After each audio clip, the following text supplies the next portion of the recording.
I hear it all the time in the Sigma grind set, hustle culture type videos. Everybody doubts me. I'm gonna prove them all wrong. They all think that I'm gonna fail. Don't get me wrong, it gives me hella main character vibes, and I feel pumped hearing it. But really, who said we're gonna fail though? Why does it feel so personal when we are told to prove others wrong? When we tell ourselves that? Why does it feel so empowering? Sometimes the doubt we are so against is the doubt within, and the potential pressure other people bring. Who you are trying to prove wrong could very likely be yourself. Your fears of ending up mediocre or end up as something you don't want to be. How bad do you want to prevent that? It's something you have to prove to yourself. And if you're perpetually telling people what you want to do and you have not done it, that's a large problem there.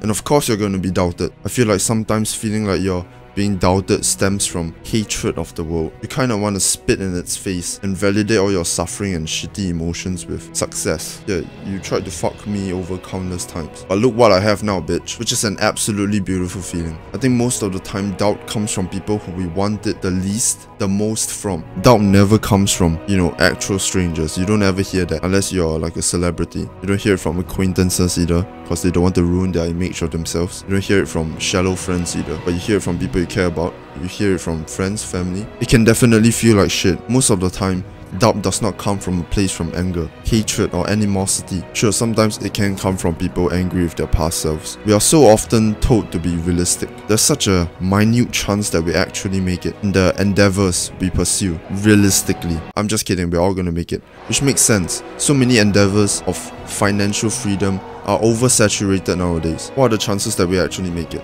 I'm just kidding, we're all gonna make it. What are the chances we are luckier and work harder than millions of other people? And as exciting and fucking erotic chasing our dreams can be, sacrificing for our dreams, becoming the person we want to become, we are gambling our time, capacity, comfort from our parents to risk it all. I believe it is our duty to assist our parents and increase their quality of living. We should be very smart about how we choose to spend our time and capacity. Make sure they are not naive decisions. We should be very intelligent with how we choose to sacrifice, and while chasing our dreams, we should make sure that our responsibilities are met. Don't be a careless, selfish fool. Your sacrifices won't only harm you, it will harm your entire family as well. You should be very wary about your priorities. You should be very careful with how you spend your time and capacity, and what you sacrifice for. Keep your house clean for your parents. Serve them while they are working. Prioritize increasing their quality of living. Show them gratitude. Spend time with them outside of work. They sacrifice their entire life having you. Their relationships, their enjoyment, their fulfillment, their dreams. They threw it all away to have you.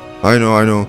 They made their choice, so it's their responsibility to now have to care for you and have to provide for you no matter what you do for them. But you want to be seen as a human too, right? So how can you expect your parents to serve their responsibility towards you like you're still a child? I know it's their responsibility, but what does that make you? You know how much they sacrifice. Actually, you probably don't know how much they sacrifice. What kind of person does that make you for not at least trying to lighten their load in gratitude of them sacrificing everything to keep you around? Would you be happy with that? Being a child who says, oh, it's my life, I'm old enough to make my own choices. Stop injecting yourself into my life, mom and dad. Would you be happy with that? Basically using and manipulating your parents to let them endlessly suffer until they die. Yeah, maybe your parents are imperfect. We should definitely look at the amount that they have sacrificed before judging whether they are a terrible parent or just another human being. It is globally recognized how hard it is to be a parent, but before choosing to become a parent, there's no piece of paper that notes down every single problem they're gonna face, every single sacrifice they're gonna have to make.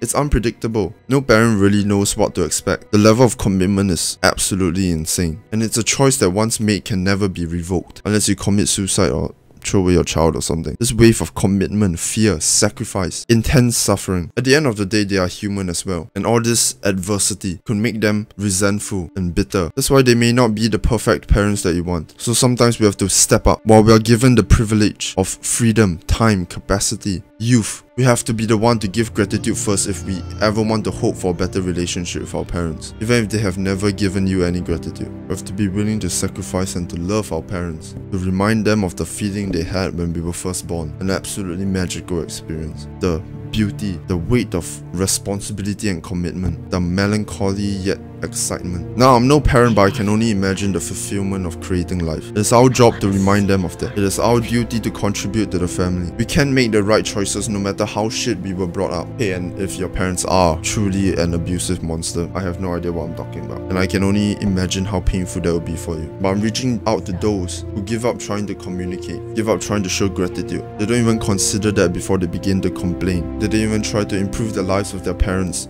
so that their parents can have more time freed up to feel human again, to actually reevaluate their choices. What parent is given that chance since they're always so busy? And then they can try to become better too. I made a lot of excuses for myself. You know, I've always felt distant from my parents, but I realized I'm always expecting them to sacrifice for me.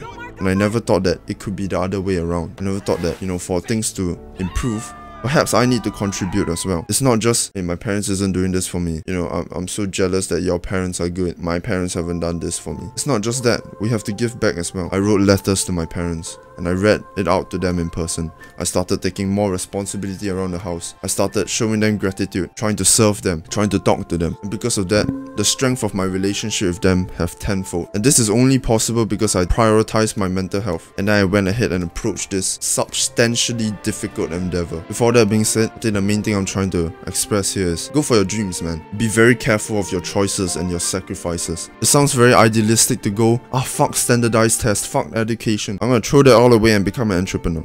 Yep.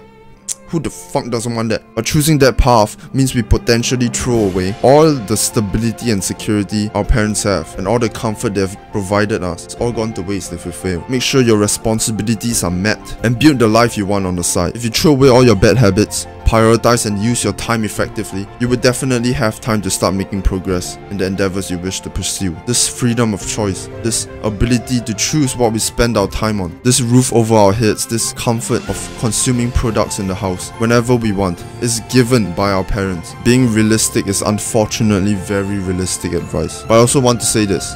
Does being realistic mean you spend your excess time in enjoyment of consumption, video games, junk food, porn, perpetually consuming entertainment? No, you maximize your time, meet your responsibilities, and you make progress. You don't give up and say, I should be realistic now and not try. You be realistic and you try. You can do it. But look at the richest people in the world. Look at entrepreneurs. Do you think they were being realistic when they gambled their life away, made that incredibly huge investment, when they poured all their time into an endeavor before it blossomed? Being realistic is almost never considered for people who have made it. That's why they make it. Being realistic is what keeps the average, but also what protects people from falling below average. Those people at the top have made a gamble somewhere. So I'm not saying we shouldn't gamble, but we should be very responsible about what we choose. We should reevaluate our idealistic thoughts and truly think if they are a delusion, and is that delusion worth it? We have people counting on us. We have a future waiting for us. But hey, sometimes we do have to take a gamble, and we never lose, do we? To better work.